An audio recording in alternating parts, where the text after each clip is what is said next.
दोस्तों पर भरोसा करो। स्कूल की छुट्टी अभी हुई ही थी। नानी बच्चों को लेने पहुंची, लेकिन यह क्या, रोहन किधर चला गया? कितनी अजीब बात है। अपने दोस्तों को छोड़ रोहन कक्षा के कुछ बदमाश लड़कों से बातें कर रहा था। रिया ने हक से पूछा, रोहन, तुम उन दोनों से कैसे बात कर सकते हो? ये सबको कितना सताते रहते हैं। रोहन ने एक वीडियो गेम दिखाते हुए कहा, अब वे दोनों मेरे दोस्त हैं। देखो, उन्होंने मुझे नया वीडियो गेम भी दिया है। वे तुम लोगों से बहुत अलग है, इसलिए उनके साथ मुझे ज्यादा मजा आता है। नानी सोच में पड़ गई। मुझे रोहन को समझाना होगा। वे बोली, बच्चों, चलो घर चलते हैं। रास्ते में मैं तुम्हें वुडवर्ल्ड जंगल के जानवरों की कहानी सुनाऊंगी। एक दिन एडी, गॉर्जी, हम्पी और डीजे स्कूल से घर जा रहे थे। वे पक्के दोस्त थे और सब काम एक साथ किया करते थे। लेकिन उस दिन एक दोस्त उनके साथ नहीं था। एडी बोला, पता नहीं यह एजे किधर गुम हो गया है। तभी डीजे बोला, हाँ, मैंने उसे क्लास में तो देखा था। अचानक वह कहीं चला गया। डीजे परेशान हो रहा था और एजे की हरकत से दुखी भी था। बात अजीब लग रही थी क्योंकि वे कभी अलग नहीं होते थे। फिर डीजे जोर से बोला, वो रहा, एजे वहां है। वे सब दंग रह गए। उन्होंने जो देखा उस पर उन्हें विश्वास ही नहीं हो रहा था। एजे उनकी ओर चला आ रहा था, लेकिन वह तो कालू और चिट्टा के साथ हंसते बोलते खुश लग रहा था। यह कैसे हो गया? उन सब की तरह एजे भी कालू और चिट्टा से चिढ़ता था। फिर अब एजे उनके साथ क्या कर रहा था? कालू और चिट्टा दुष्ट थे। वे क्लास में हरदम किसी न किसी को सताते रहते।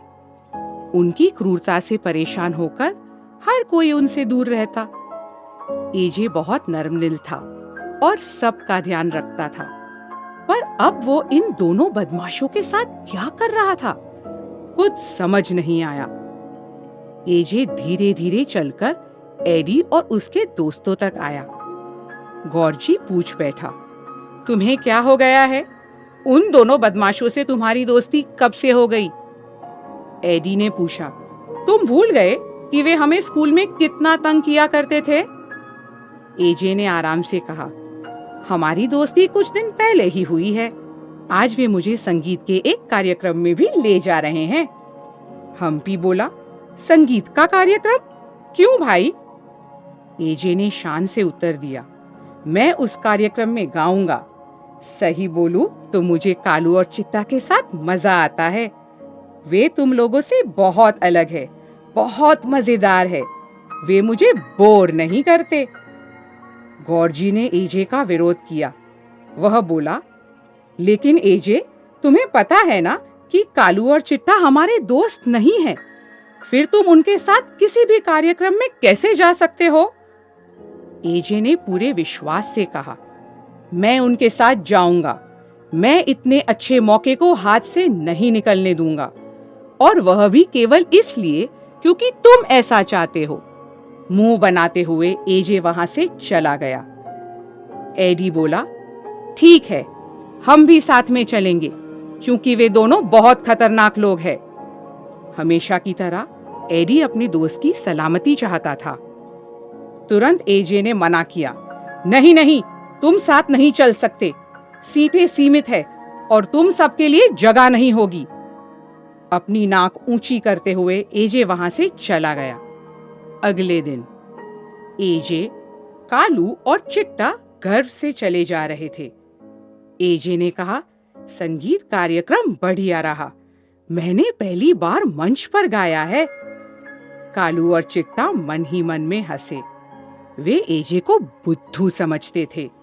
उन्हें लगा कि एजे को बेवकूफ बनाना कितना आसान था। एजे यह बात समझ ही नहीं पाया कि वास्तव में वे उसके ऊपर हंस रहे थे। कालू हंसते हुए बोला, हमारे साथ रहा करो, फिर देखना कितना मजा आता है।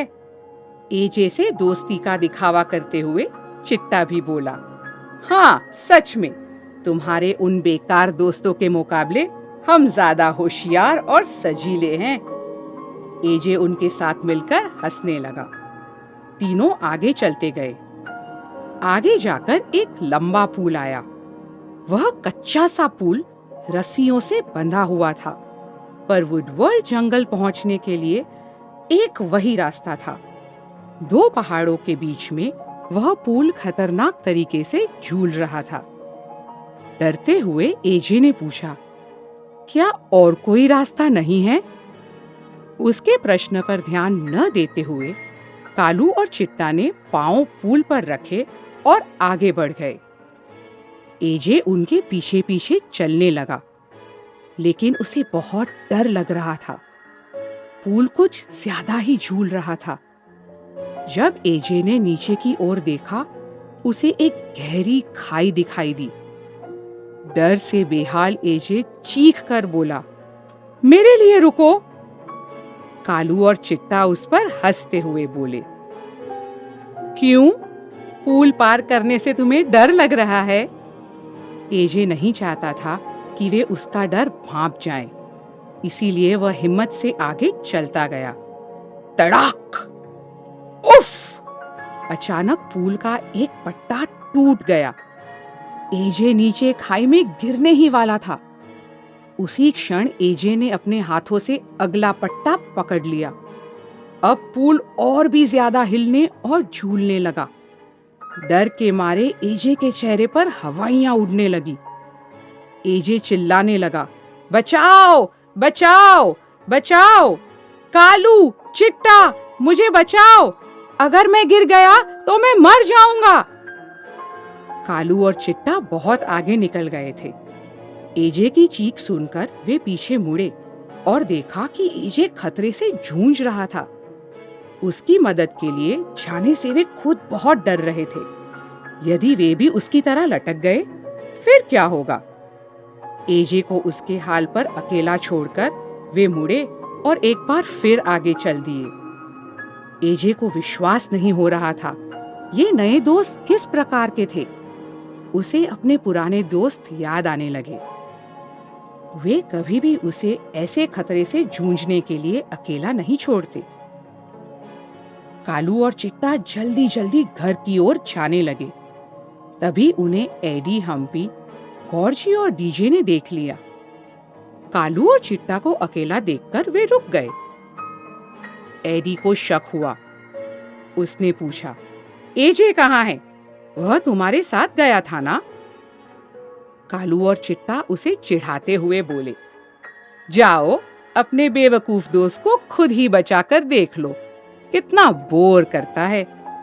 कहकर दोनों वहां से भाग गए।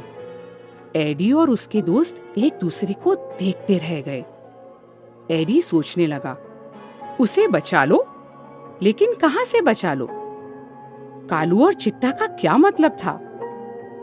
तभी उन्हें एजे की आवाज सुनाई दी, बचाओ बचाओ बचाओ! एडी चौंक गया। अरे, यह तो एजे की आवाज है। लगता है जैसे वह किसी मुसीबत में है। चलो चलकर देखते हैं। बचाओ! पुल पर एजे की हालत देखकर वे सब स्तब्ध रह गए। एजे जिस पट्टे के सहारे लटका हुआ था, वह किसी भी समय टूट सकता था। एडी चिल्लाया, एजे, घबराओ मत, हम तुम्हारे पास ही है। हम तुम्हें गिरने नहीं देंगे। तुम पट्टा पकड़े रखो। एडी, हम्पी, गॉर्जी और डीजे को देखकर एजे की सांस में सांस आई। उसमें एक नई आशा जाग उठी। चारों दोस्त जंगल की ओर भागे। वहां उन्होंने पेड़ों की लंबी लंबी बेलों को जोड़कर एक मजबूत रस्सी बनाई। फिर वे भागकर एजे के पास आए। पुल पर धीरे धीरे चलते हुए वह जैसे तैसे एजे के पास पहुंचे और रस्सी उस तक फेंकी। एजे ने झट से उसे जकड़ लिया। हे भगवान, रस्सी टूट गई। एजे गिरने ही वाला था, लेकिन डीजे और एडी ने उसे पकड़कर ऊपर खींच लिया। अपने अपने माथे से पसीना पोंछते हुए वे सब पुल से सुरक्षित उतर आए। एजे ने राहत की सांस ली। यह उसके जीवन का सबसे डरावना पल था। उसने अपने दोस्तों को देखा। उसकी आंखों में शर्म भर आई। दुखी मन से एजे ने कहा, मैं तुम्हारे साथ वफादार नहीं था। मुझे माफ कर दो। तुम ही मेरे सच्चे दोस्त हो। आज मैंने यह सबक सीखा है कि मुसीबत के समय सच्चे दोस्त ही मदद करते हैं। कालू और चिट्टा मेरे सच्चे दोस्त नहीं थे। एडी, डीजे, गौरजी और हम्पी ने प्यार से एजे को अपनी बाहों में भर लिया। माफी का सवाल तो उठता ही नहीं था। उन्हें अपना प्यारा दोस्त मिल गया था। यह कोई कम था? एजे के तजुर्बे से उन सब ने भी एक नया सबक सीख लिया था, और वह था कि दोस्तों के प्रति वफादारी से ज्यादा और कुछ भी जरूरी नहीं होता। उन सब ने एक दूसरे से वादा किया कि न केवल वे हमेशा दोस्ती निभाएंगे बल्कि वफादार भी रहेंगे। कहानी सुनकर रोहन को बहुत शर्म आई। उसने कहा, नानी, मैं समझ गया कि आप मुझे क्या बताने की कोशिश कर रही थी। औरों की तरफ देखते हुए वह बोला, मुझे माफ कर दो। वे बदमाश मेरे कोई खास दोस्त नहीं हैं। असल में उनके वीडियो गेम से मुझे लालच आ गया था। आगे से मैं तुम्हारा ही वफादार दोस्त रहूंगा। रोहन की पीठ थपथपाते हुए नानी मुस्कुराई। वे खुश थी कि रोहन तुरंत समझ चुका था। उन्हें विश्वास था कि बाकी बच्चे भी समझ चुके होंगे। हमने क्या सीखा? दोस्तों के प्रति वफादारी का मतलब होता है हमेशा उनका साथ देना।